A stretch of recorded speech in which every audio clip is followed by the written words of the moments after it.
Muy buenos días a todos los compañeros del proyecto. Hoy le corresponde a la doctora Daniela Luz del Instituto Butantan su seminario. La breve reseña que hemos colocado por acá, la doctora es doctora en ciencias por el Instituto Butantan y máster en microbiología de la Universidad de Sao Paulo. Realizó un doctorado y una pasantía postdoctoral en la Universidad de Toronto, especializándose en la selección de fragmentos de anticuerpos recombinantes. Con dos postdoctorados en el Instituto Butantan en toxicología y salud pública, su trayectoria se enfoca en el desarrollo de anticuerpos recombinantes como biofármacos y herramientas de diagnóstico. Fue profesora visitante en la Universidad Federal de Sao Paulo y actualmente es investigadora del laboratorio pleno en el Centro de Desarrollo de Anticuerpos del Instituto Butantan, donde lidera proyectos con financiamiento de FAPEX, en la sigla. Entonces, bueno, le damos entonces paso, le damos la bienvenida y le damos paso al seminario, a la charla de la doctora Daniela. Adelante, Daniela. Oh, muito obrigada, Adalberto e Cristina, pelo convite. Me apresentar aqui um pouco do meu trabalho em colaboração muito estreita com a Roxane. É, Esse é um laboratório que nós estamos implementando aqui no Instituto Butantan de desenvolvimento de anticorpos. Eu vou falar em português, vou tentar falar devagar para todo mundo entender, mas podem me interromper quando quiserem para perguntar se ficarem com alguma dúvida, tá bom? Tentei traduzir a maioria dos meus slides para o espanhol, então para que todos possam acompanhar, mas tem algumas coisas que eu não consegui traduzir porque já eram figuras, estava em português, mas acredito que todo mundo vai conseguir entender.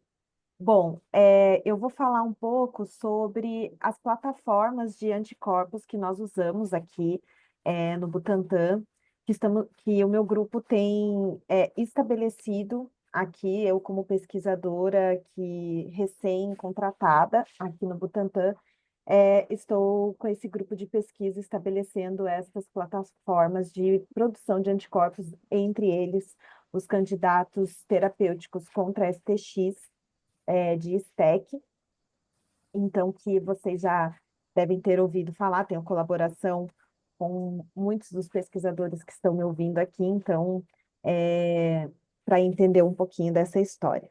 Bom, vamos lá.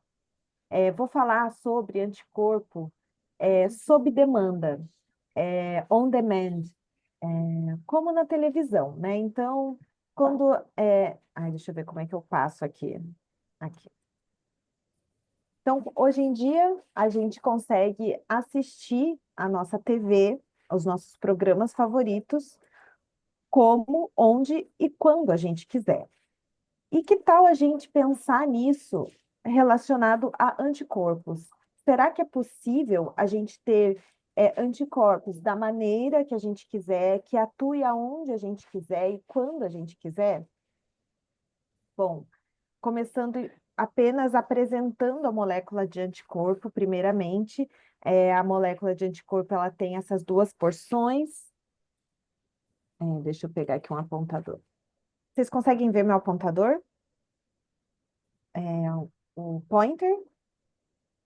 Conseguem? Sim, sim. Sim? Tá. Bom, então a molécula de anticorpo a molécula de IgG, né, a mais utilizada na pesquisa com anticorpos, ela tem esse formato em Y, onde a gente tem duas cadeias pesadas e duas cadeias leves idênticas, né?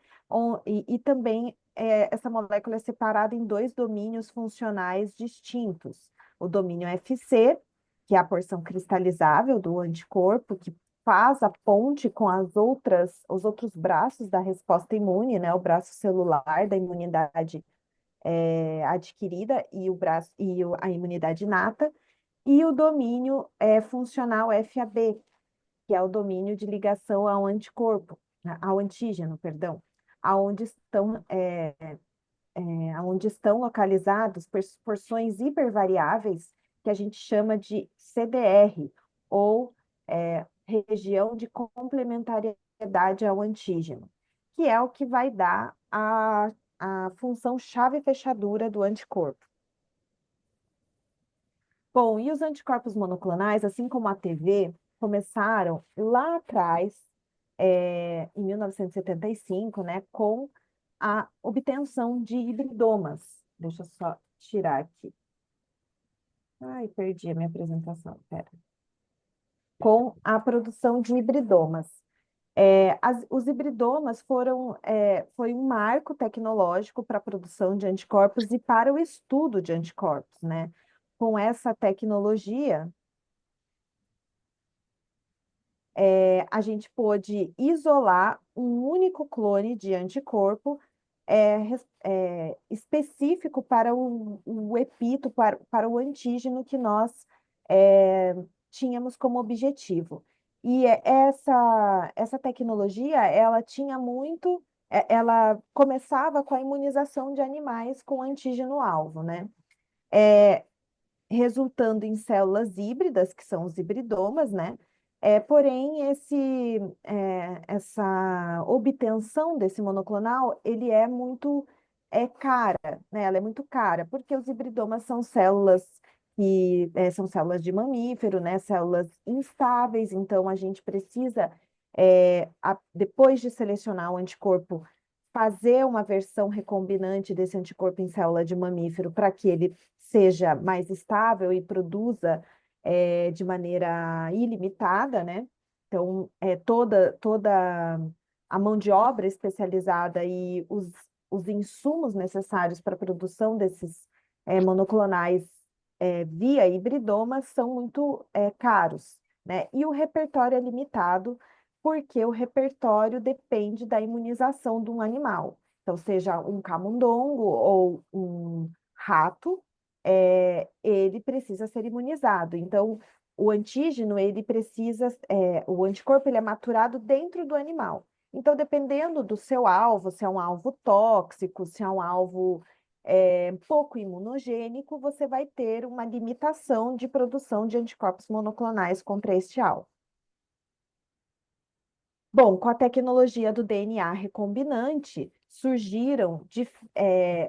deu um upgrade, né? Deu um salto no desenvolvimento dessas moléculas de anticorpos para estudo em pesquisa e diagnóstico. Primeiro, porque os repertórios poderiam ser tanto naive quanto imune. Então, eu comecei a poder trabalhar com todo o repertório possível de anticorpos para selecionar um candidato, além de continuar conseguindo selecionar um candidato a partir de animais imunizados. E, além disso, a origem desses anticorpos, ela ainda, apesar da tecnologia do DNA recombinante ter trazido técnicas de display, como o fade display, que a gente vai falar, e que o laboratório que a gente está implementando aqui usa como principal plataforma de seleção de anticorpos, a origem ainda era natural, ainda era uma origem que dependia da maturação e da da recombinação VDJ na formação de um anticorpo natural de um ser vivo. Então, sempre partia de uma origem viva, né? Ou humana ou animal. Mas, com a tecnologia do DNA recombinante, a gente pôde trabalhar com diferentes formatos, não só apenas com a molécula de IgG.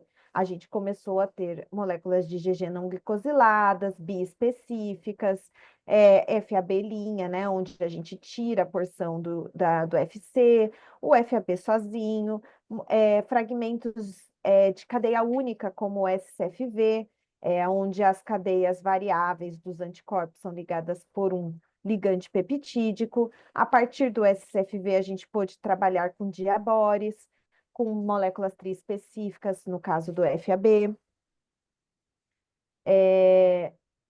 Então, o fade display, que é a técnica que a gente mais utiliza, aqui no laboratório permitiu a seleção mais acelerada desses anticorpos. Basicamente, a gente pega todo o repertório imune de um animal, por exemplo, que respondeu contra aquele antígeno, e clona, né? Pega essas sequências e coloca num vetor que a gente chama de fagimídio, insere encapsula, né? Em fagos que infectam bactérias, e aí eles vão expressar na superfície, cada fago vai expressar na sua superfície a molécula de anticorpo é, única, né? E aí, a partir disso, a gente cria uma biblioteca, e que a gente vai poder selecionar contra os nossos antígenos alvos. Então, a gente expõe os nossos antígenos, né, contra a biblioteca.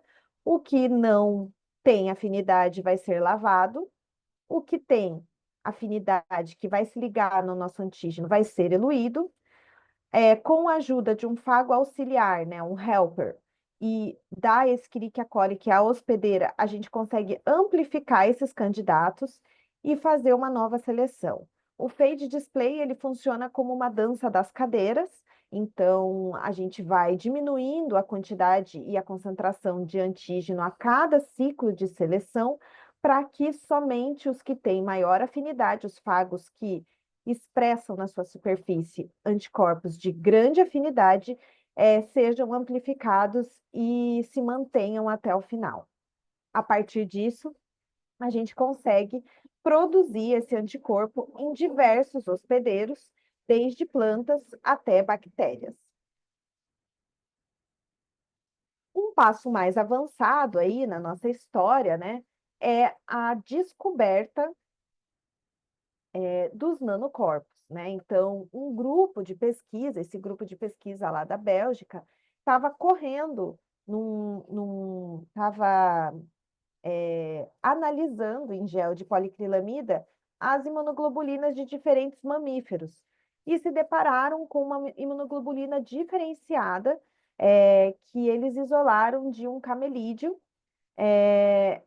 no qual essa imunoglobulina não possuía a cadeia leve e nem a porção CH1 do anticorpo da molécula de IgG. Então, algumas subclasses de IgG desses mamíferos e de alguns peixes cartilaginosos possuem essa estrutura diferenciada.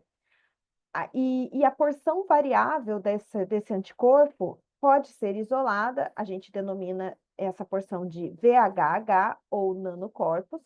É uma porção extremamente pequena, de aproximadamente 15 kilodaltons, possui uma farmacocinética mais otimizada, né, com uma penetração tecidual importante, né? Eles são solúveis e estáveis.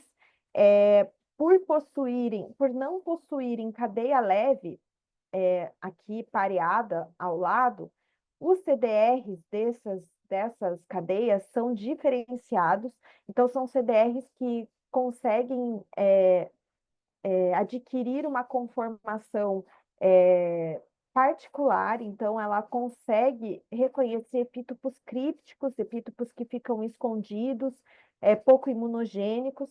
Além disso, o tamanho pequeno permite diversas conjugações com peroxidase, com fluoróforos, com isótopos, que deixa essa molécula bastante versátil para o seu uso em diagnóstico e em terapia. Então, foi uma molécula que ganhou destaque é, nas pesquisas com anticorpos e hoje em dia tem sido bastante estudada e utilizada, inclusive para a formação de terapia celular, como CAR-T-cells, para câncer, onde você consegue colocar nessas células mutadas, né, nesses linfócitos T quiméricos, é, anticorpos, nanocorpos no lugar de anticorpos clássicos. E com o avanço da biologia sintética, a gente consegue agora ter origens artificiais desse repertório de anticorpos, né? Então, a gente não precisa mais depender de um animal ou de um ser humano ser imunizados, fazer aquela recombinação VDJ e montar o arranjo para a gente selecionar um anticorpo-alvo, né? Com a biologia sintética, hoje é possível fazer bibliotecas de fagos totalmente sintéticas e personalizadas.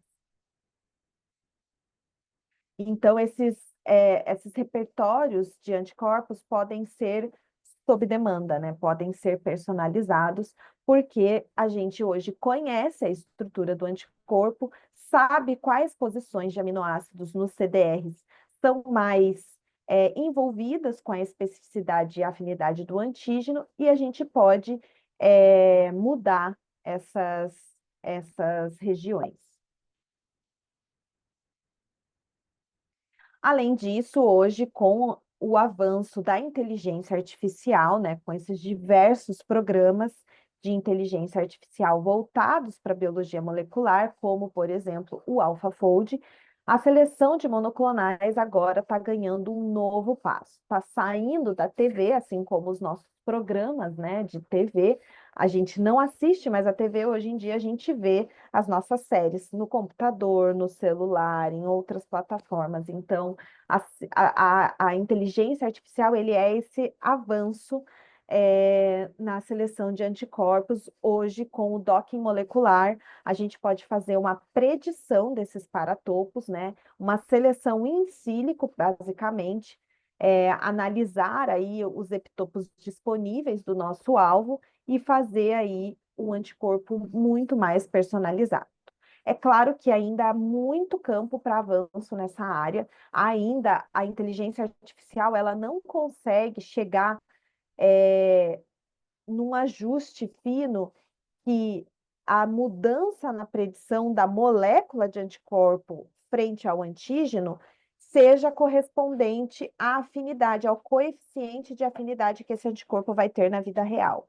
Então, mesmo as seleções que usam essas ferramentas super robustas de inteligência artificial, como o AlphaFold, por exemplo, eles chegam até um determinado, eles chegam a diversos candidatos de anticorpos, mas a gente precisa validar isso na bancada ainda, não é uma coisa 100% é, transicional, né? Você não consegue passar para a bancada 100% o que você consegue no in silico. Ainda existe esse fator biológico da força de ligação do anticorpo com o antígeno, essa coeficiente de dissociação do anticorpo com o antígeno, ele ainda não é predito pelas inteligências artificiais. Então, ainda temos muito campo para investigar e avançar dentro desse novo cenário que nos apresentou a inteligência artificial.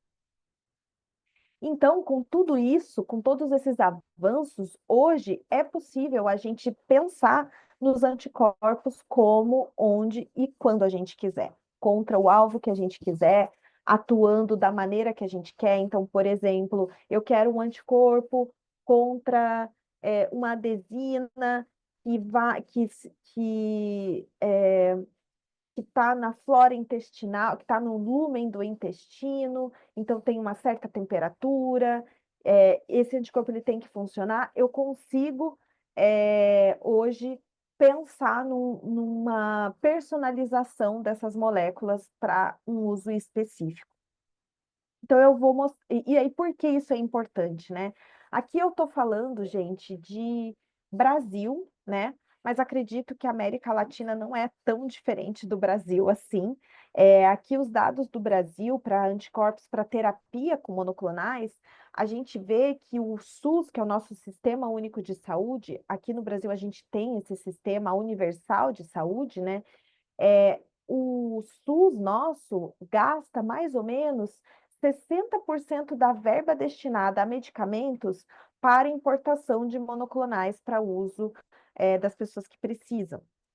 Além disso, 70% dos monoclonais para uso clínico hoje, sobretudo para doenças crônicas, né, doenças imunes, é, não são eficientes para todos os pacientes. 70% desses MABs vão funcionar para, por exemplo, 40% dos pacientes e não para todo mundo. Além disso, a grande produtora desses monoclonais são células de mamíferos, o que encarece essa produção.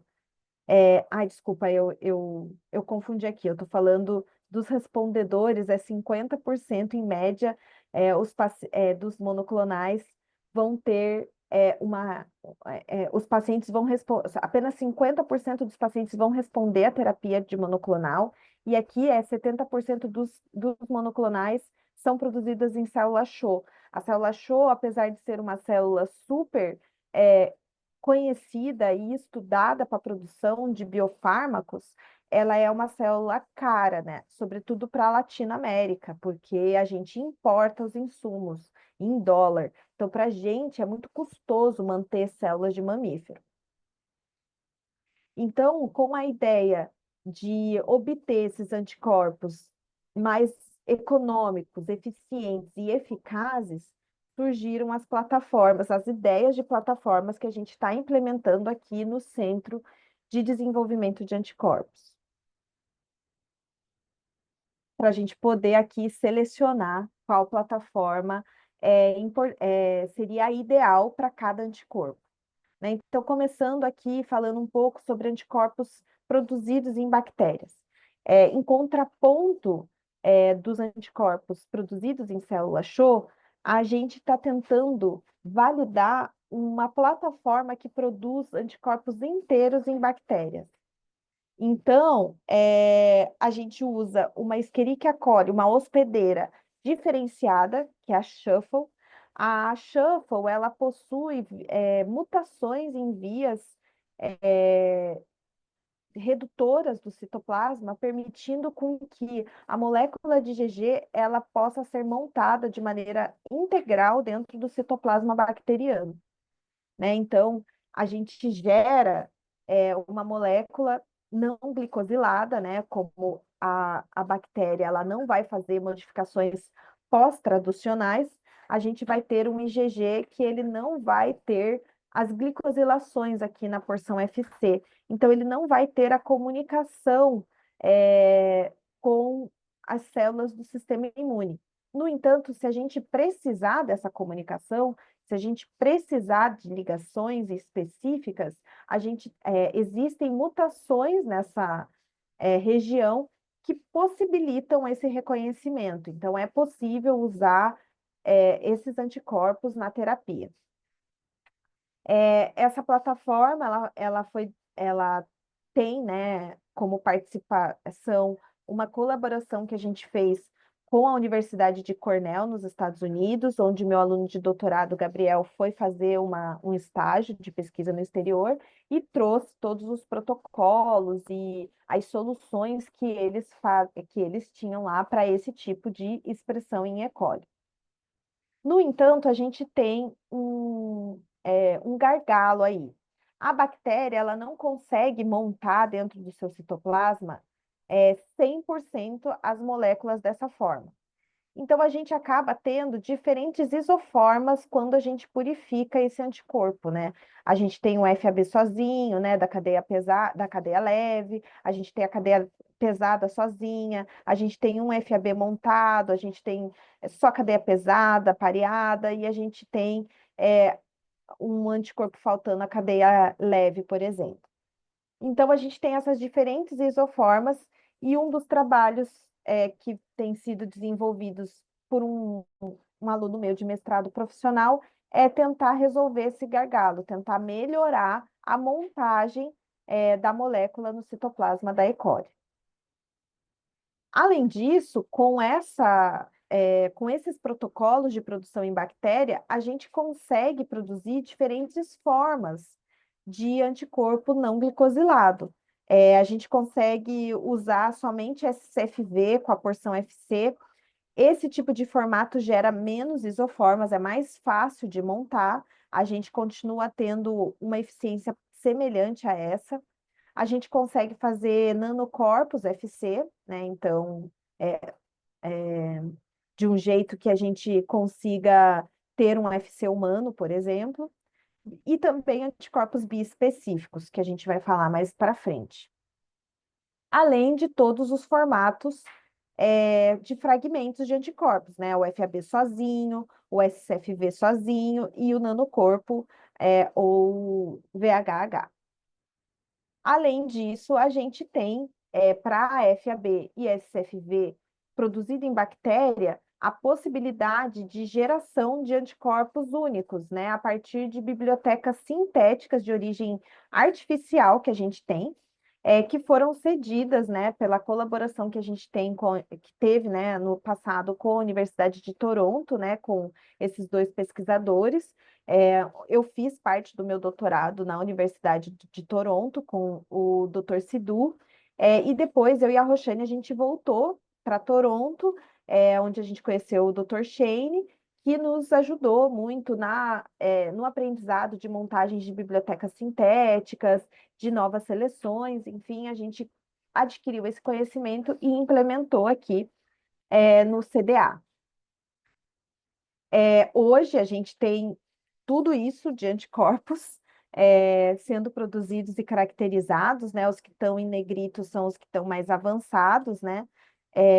E que tem a participação de vários alunos meus, né? De mestrado, doutorado, iniciação científica, além dos formatos de fragmentos, inclusive aqui os nossos STX, né, que estão sendo desenvolvidos, e os nossos STX peglados também, que tem também a participação dos meus alunos e dos alunos da Roxane. Desculpa essa apresentação, ela não está atualizada, mas tem alunos da Roxane envolvidos na caracterização dos anti-STX que a gente tem desenvolvido aqui. O nosso anti-STX2, ele teve resultados muito promissores em vivo, né? Então, agora, a minha aluna de doutorado, Ariela, ela está lá na universidade, na UCL, lá no Reino Unido, com um grupo do Dr. Paul, para otimizar a pegylação do nosso anticorpo, porque a pegylação de fragmentos, ela permite com que esses fragmentos tenham uma maior meia-vida em circulação. E para STX isso é bem crítico, uma vez que a toxina ela é rapidamente internalizada pela célula-alvo, né? Então, a gente precisa com que esse encontro, né, com que o anticorpo ele circule num tempo hábil de se encontrar com a toxina. Então, ela está o PEG, né, a pegylação dessas moléculas, ela ajuda nessa circulação, em aumentar o tempo dessa circulação. E por os fragmentos serem fragmentos menores, eles são liberados, né, eles são limpos muito rapidamente do sistema. Então, ela está lá otimizando a pegylação sítio-dirigida para que a gente possa usar tanto nos nossos FABs, mas como em outros formatos também, pequenos, como o SFV e o nanocorpo. Bom, falar um pouquinho sobre os anticorpos biespecíficos, não tem muito a ver com STX aqui, né? Mas só para entender que é possível fazer isso no futuro. Aqui a gente tem tentado implementar a técnica Knob into a Hole para a formação, para o formato biespecífico. Essa técnica, basicamente, ela mutações na porção FC do anticorpo, aonde eu crio uma protuberância numa cadeia e um buraco na outra, né? Isso faz com que a montagem desse anticorpo sempre seja heterodimérica, né? Então, eu sempre vou montar apenas biespecíficos e não monoespecíficos, né? Bom, essa implementação veio a partir de uma colaboração que a gente estabeleceu com a Universidade de Harvard, nos Estados Unidos. Eles pediram para a gente fazer um biespecífico anti-PD1. PD1 é um receptor imune para células tumorais, né? Um imunocheckpoint, um imunocheckpoint que a gente chama. Então, é um receptor que é importante na homeostase, na vigilância imune, né, de células T, naturalmente. fazem esse papel de regulação é importante das células T, mas são utilizados, esses receptores também são utilizados por células tumorais para evadir o sistema imune. Então, essa colaboração tem nos ajudado a implementar a técnica, a plataforma de biespecífico, que vai poder depois ser utilizado para outras plataformas aqui no laboratório, para outros formatos aqui no laboratório. Com relação a seleção de anticorpos no citoplasma bacteriano, bom, isso também é realizado na hospedeira E. coli Shuffle, né, que a gente faz a clonagem desse anticorpo, que a gente chama de cyclonal, né, no citoplasma da E. coli, e basicamente aqui a gente pode ver como que seria essa seleção direta no citoplasma bacteriano. A ideia aqui dessa plataforma é a gente ter um atalho ao fade display, não precisar fazer fade display, não precisar fazer seleção. Então, a ideia aqui é transformei a bactéria com o meu antígeno. E essa bactéria é uma biblioteca bacteriana que já possui dentro dela vetores que expressam anticorpos específicos. Apenas as bactérias que expressarem anticorpos específicos contra o meu antígeno-alvo vão sobreviver no meio de cultura. Por quê? Então, basicamente, eu faço uma biblioteca de bactérias transformadas com um plasmídio que possui o gene do meu anticorpo, normalmente é um fragmento de anticorpo, aqui, quanto menor o fragmento, melhor, então, ou um SCFV ou um nanocorpo. Nesse vetor do anticorpo vai ter o anticorpo e parte de uma enzima que dá resistência a um antibiótico, um domínio dessa enzima. Em um outro vetor, eu clono o meu antígeno-alvo e esse vetor possui o outro domínio da enzima que vai dar resistência a antibiótico. Quando existe esse encontro dentro do citoplasma bacteriano do anticorpo produzido com parte com um domínio da enzima que vai dar resistência ao antibiótico, e o meu antígeno que tem o outro lado, quando tem essa conexão, a bactéria fica resistente a antibiótico. Quando não tem essa conexão, a bactéria não encontra, os domínios não encontram, né? Os domínios da resistência não encontram e a bactéria morre pela ação do antibiótico. Então, essa é a ideia, que os clones sobreviventes expressem anticorpos específicos contra o meu antígeno-alvo. Isso não tira esse gargalo aqui, né? Esse desafio de montar corretamente no citoplasma da E. coli, mas outros formatos, como o SCFV e o nanocorpo, é possível. A gente está tentando fazer isso com as nossas bibliotecas de nanocorpos anti-TIM3, que é um outro receptor imune para a célula tumoral, e isso também foi parte do estágio de pesquisa no exterior do meu aluno de doutorado lá em Cornell. Bom, agora falando dos nanocorpos, né? Os nanocorpos, eles basicamente começam na imunização de camelídeos, né? Para a geração de um repertório imune. E o arranjo, né? A origem normalmente é natural, né? A origem desses anticorpos geralmente é natural, porque eu sempre vou depender da imunização de um camelídeo. A gente fez isso em parceria com a. Desculpa, a gente fez isso em parceria com o INTA aí na Argentina, né, com a doutora Viviane Parrenho, com a nossa proteína anti-TIM3. E aqui uma outra pesquisadora no Butantan fez com o veneno de escorpião também lá no INTA, em parceria. E aí a gente começou a tentar implementar isso aqui no Centro de Desenvolvimento de Anticorpos, criando o centro, o CND, Center of Nanobody Discovery, aqui dentro do nosso laboratório. em colaboração com a doutora Itati Banez, da Universidade de Buenos Aires, aí na Argentina também, a doutora Débora Moretti, que iniciou essa ideia aqui, aqui com a gente, com o antiescorpiônico, e a doutora Roxane Piazza, juntamente aqui com o meu aluno de doutorado, a gente começou a tentar é, implementar o uso de nanocorpos, tanto conjugados, né? Eles podem ser conjugados à fosfatase alcalina, à peroxidase, a fluorescências. A gente tem, né, um MTA com a doutora Itati, que deixou aqui para a gente num projeto que ela veio como professora visitante aqui implementar a plataforma para a gente aqui dentro do CDA. Ela deixou para a gente os plasmídios que modificam os nanocorpos. Então, hoje a gente é capaz de fazer essas modificações, né? Mas depender de lhama é muito difícil, sobretudo aqui no Brasil. Então a gente criou entrou numa colaboração para desenho sintético dessas bibliotecas de nanocorpos, né?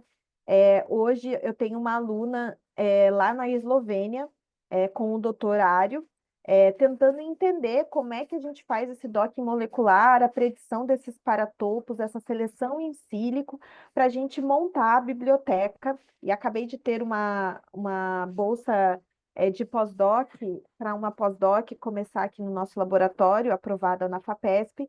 Ela vai vai ajudar a gente a montar essas bibliotecas de nanocorpos sintéticos. Então, a nossa ideia é não precisar das lhamas, poder fazer, né? Como o nanocorpo ele é uma molécula menorzinha, apenas 3 CDRs para fazer a mutação, sendo que o CDR3 é o mais importante, a gente consegue tentar fazer bibliotecas sintéticas de nanocorpos, né? Então, hoje a gente está tentando testar, né, anticorpos, nanocorpos contra diferentes alvos, mas ainda está em implementação. Outra plataforma inovadora que a gente está tentando implementar aqui é a de ácidos nucleicos. Basicamente, gente, é a gente não precisar expressar o anticorpo, purificar, fazer todo o controle de qualidade do anticorpo. A gente encapsula a construção desse anticorpo e injeta isso em animais, né? A ideia é injetar em seres humanos no futuro, como uma vacina de RNA, por exemplo, ou uma vacina de DNA, e o próprio hospedeiro vai produzir esse anticorpo muito mais compatível imunologicamente com ele. Então, não vai ter tanta imunogenicidade, a gente não vai precisar se preocupar com humanização, por exemplo. Então, essa ideia está sendo discutida. A gente está com um antidengue em teste, em parceria com a Universidade Federal de Minas Gerais, aqui no Brasil, para a gente validar essa plataforma também. A gente tem um acordo um MTA, né, com a Universidade do Texas, nos Estados Unidos, que nos disponibilizou os vetores para a gente fazer essas construções aqui no Brasil. Por fim, a gente tem a plataforma clássica, né, que são os hibridomas, né, isso já é bem estabelecido aqui no nosso laboratório, é liderado com excelência pela doutora Roxane, né, a minha mentora aí, foi quem me orientou no doutorado, nos meus pós-doutorados, então, muito dessa caminhada tem a mãozinha dela aí por trás. Então, a doutora Roxane, ela já fez muitos anticorpos ótimos contra STX, inclusive super neutralizantes, e a partir desses hibridomas a gente também consegue obter os recombinantes, né? Então, eles não são também descartáveis ou obsoletos. Podem ser pontos de partida muito interessantes, né? E claro que nada é possível sem conexão, né? Então a gente tem diversas parcerias aqui dentro do Brasil para testar e implementar esses anticorpos, e também parcerias com diversas universidades internacionais, né? Inclusive Buenos Aires, né? Inclusive na Argentina.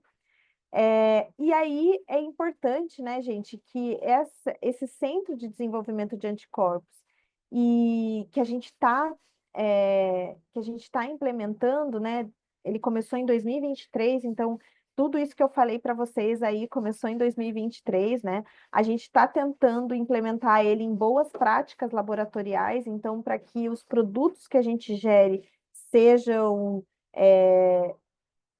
viáveis, né, para as agências regulatórias. A gente está desenvolvendo anticorpos para pesquisa e desenvolvimento, né? Então, também anticorpos que podem ser usados na pesquisa, né? Além disso, isso tem o apoio aqui do Centro de Desenvolvimento Científico do Instituto Butantan, né? Que tem as diretorias, né? Os diretores, a doutora Sandra, a doutora Maria Carolina e o doutor Enéas, e o apoio técnico, né? Do Gabriel, que é meu aluno de mestrado, mas é um único funcionário que a gente tem aqui trabalhando com a gente. O resto são os nossos alunos. É, Além disso, tem a plataforma do imunocromatográfico, liderado pela doutora Roxane, e a plataforma dos antígenos também, para geração de antígenos, porque, gente, bons anticorpos se fazem com bons antígenos. Então, é muito importante que a gente possa produzir recombinantes estáveis e otimizados aqui para a nossa plataforma. E esses é um pouquinho aí do nosso centro, né? As pessoas envolvidas, né? O meu grupo e o grupo da Roxane, é o nosso laboratório. E a ideia é que a gente consiga dar passos em direção a anticorpos sob demanda, né? Personalizados para pesquisa, diagnóstico e terapia. É isso, gente. Muito obrigada, muitas graças. Estou aberta a perguntas.